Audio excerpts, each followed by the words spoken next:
할렐루야. 하나님의 은혜와 평강이 이 아침에도 여러분들과 함께 하길 바랍니다. 오늘 우리에게 주시는 하나님 말씀은 창세기 37장 12절에서 24절까지의 말씀입니다. 그의 형들이 세겜에 가서 아버지의 양떼를 칠 때에 이스라엘이 요셉에게 이르되 내 형들이 세겜에서 양을 치지 아니하느냐 너를 그들에게로 보내리라. 요셉이 아버지에게 대답하되 내가 그리하겠나이다. 이스라엘이 그에게 이르되 가서 내 형들과 양떼가 다 잘 있는지를 보고 돌아와 내게 말하라 하고 그를 헤브론 골짜기에서 보내니 그가 세겜으로 가니라. 어떤 사람이 그를 만난즉 그가 들에서 방황하는지라. 그 사람이 그에게 물어 이르되 내가 무엇을 찾느냐. 그가 이르되 내가 내 형들을 찾아오니 청하건대 그들이 양치는 곳을 내게 가르쳐 주소서. 그 사람이 이르되 그들이 여기서 떠났느니라. 내가 그들의 말을 들으니 도단으로 가자 하더라 하니라. 요셉이 그의 형들의 뒤를 따라가서 도단에서 그들을 만나니라. 요셉이 그들에게 가까이 오기 전에 그들이 요셉을 멀리서 보고 죽이기를 꾀하여 서로 이르되 꿈꾸는 자가 오는도다. 자 그를 죽여 한 구덩이에 던지고 우리가 말하기를 악한 짐승이 그를 잡아먹었다 하자. 그의 꿈이 어떻게 되는지를 우리가 볼 것이니라 하는지라. 르우벤이 듣고 요셉을 그들의 손에서 구원하려 하여 이르되 우리가 그의 생명은 해치지 말자. 르우벤이 또 그들에게 이르되 피를 흘리지 말라. 그를 광야 그 구덩이에 던지고 손을 그에게 대지 말라 하니 이는 그가 요셉을 그들의 손에서 구출하여 그의 아버지에게로 돌려보내려 함이었더라. 요셉이 형들에게 이르매 그의 형들이 요셉의 옷 곧 그가 입은 채색 옷을 벗기고 그를 잡아 구덩이에 던지니 그 구덩이는 빈 것이라. 그 속에 물이 없었더라. 아멘. 요셉이 꿈 이야기를 한 지 얼마 지나지 않았을 때 요셉의 형들이 세겜에서 양을 치는데 야곱이 요셉을 세겜으로 보냅니다. 그리로 가서 형들의 상황을 알아보고 오라는 거예요. 요셉이 있던 헤브론 골짜기에서 세겜까지의 거리는 약 80km 정도 되는데 거기까지 요셉이 형들을 찾아간 것도 쉽지 않았을 겁니다.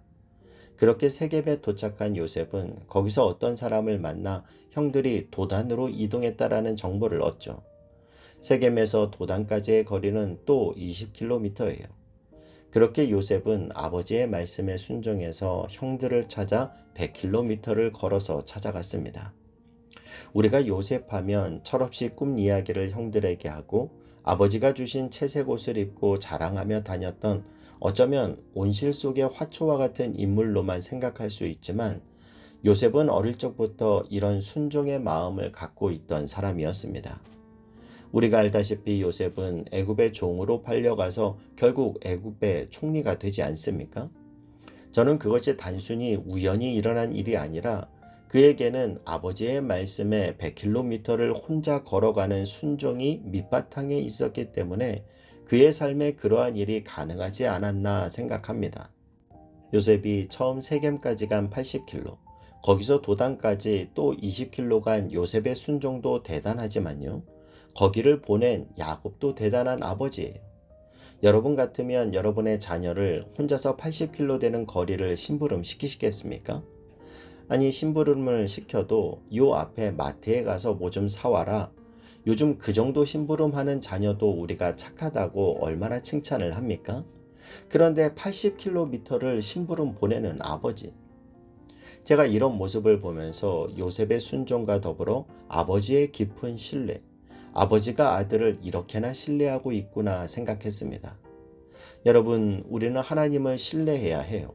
내가 기도하면 하나님은 반드시 들으신다. 하나님은 언제나 내 발의 등이 되어 주시고 내 길의 빛이 되어 주신다. 하나님은 언제나 나를 선한 길로 인도해 주시는 나의 선한 목자 되어 주신다. 이런 하나님을 향한 신뢰가 우리에겐 있습니다. 그러나 중요한 한 가지는 우리가 하나님을 신뢰하듯 하나님도 우리를 신뢰하고 계시는가라는 거예요. 하나님에게 신뢰받는 사람. 요셉은 어딜 가나 충성된 순종의 사람이었습니다. 그리고 늘 신뢰받는 사람이었어요.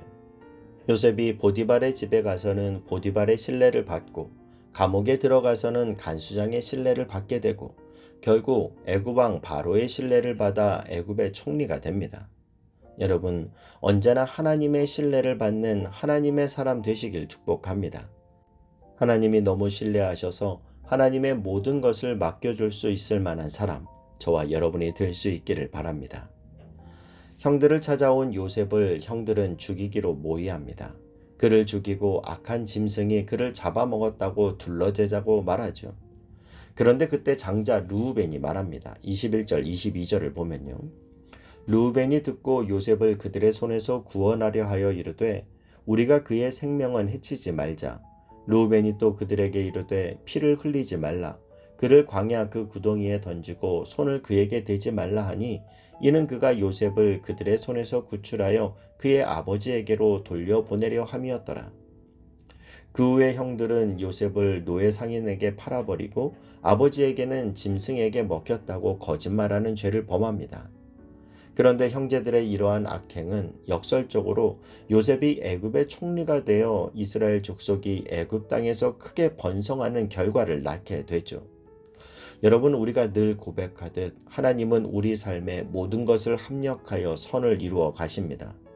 우리가 잘 알듯이 영국에서 신앙의 자유를 위해서 목숨을 걸고 대서양을 횡단해서 아메리카 땅으로 건너간 청교도들, 그들은 고난을 이렇게 정의했습니다. 고난은 하나님의 변장된 축복이다.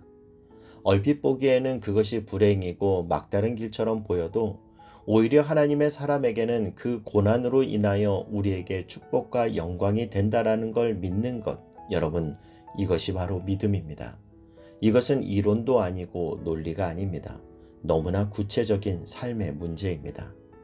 저는 저의 삶에 고난과 같은 문제를 만나면 제가 하는 행동이 있습니다. 그 자리에서 선포하는 거예요. 하나님 찬양합니다. 하나님은 반드시 이 모든 것이 합력하여 선을 이루어 주실 줄 믿습니다. 하나님 찬양합니다. 하나님은 이 일을 통하여 영광을 취하실 것입니다. 내가 그 하나님을 찬양하기로 결단합니다. 이렇게 억지로라도 결단하며 선포할 때 정말 많은 경우 악화되었던 문제들이 풀리는 경험을 참 많이 했습니다. 여러분, 고난 앞에 좌절하지 마십시오. 모든 것을 합력하여 선을 이루실 하나님을 높이십시오. 우리가 이렇게 고난 앞에서 결단하고 하나님을 찬양할 때 하나님은 우리 삶의 모든 것을 합력하여 가장 좋은 선을 이루시고 하나님의 살아계심을 알게 해 주실 줄 믿습니다. 오늘 이 믿음으로 어떤 고난이 내 앞에 있다 하더라도 믿음으로 승리하는 저와 여러분 되실 수 있길 주님의 이름으로 축복합니다. 기도하겠습니다. 사랑하는 하나님, 내가 하나님을 신뢰하는 만큼 나도 하나님께 신뢰받는 하나님의 사람 되게 하여 주옵소서. 오늘 나의 삶에 모든 것이 합력하여 선을 이루실 그 하나님을 믿음으로 찬양의 발걸음을 걷는 오늘 하루가 되게 하여 주옵소서. 예수님의 이름으로 기도하옵나이다. 아멘.